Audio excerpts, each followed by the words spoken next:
on the topic of online retail, can we talk about the Wayfair Act? Can you tell us a little bit Absolutely. about the background and how that's impacting e-commerce? Yeah, no, absolutely. So the Wayfair Act, it was Wayfair versus South Dakota that happened in 2018. Now, because before that, you have to actually talk about the Quill Corp versus North Dakota, and that was a 2004 Supreme Court decision. So the Quill Corp versus North Dakota was a Supreme Court case to where the state of North Dakota told the Quill Corp, hey, you're selling into our residents, you need to collect sales tax for them so you can remit to us because they needed revenue, right? So the Quill Corp said, hey, we don't have any physical presence, so we're not required to collect sales tax.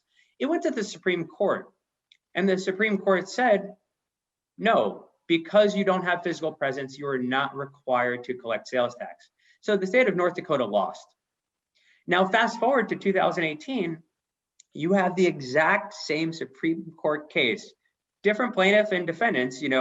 This time it was South Dakota. What happened is that they needed revenue and they were trying to figure out how to do it. So this time Wayfair was the defendant, and South Dakota told Wayfair, hey, we want to be able to collect sales tax from all of the people that are buying from you. You need to start collecting sales tax.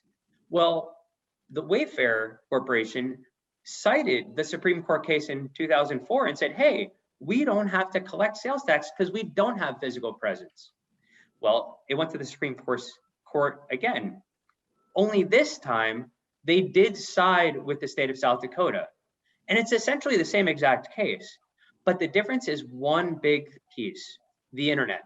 The internet has Right. literally changed the landscape of how we do business, right? So you're looking at online retailers having an unfair disadvantage from brick and mortar stores. Brick and mortar stores are charging 10% more because they don't have to worry about paying sales tax. So those internet companies were had an unfair advantage. So because of that, they realized, okay, we need to start charging sales tax.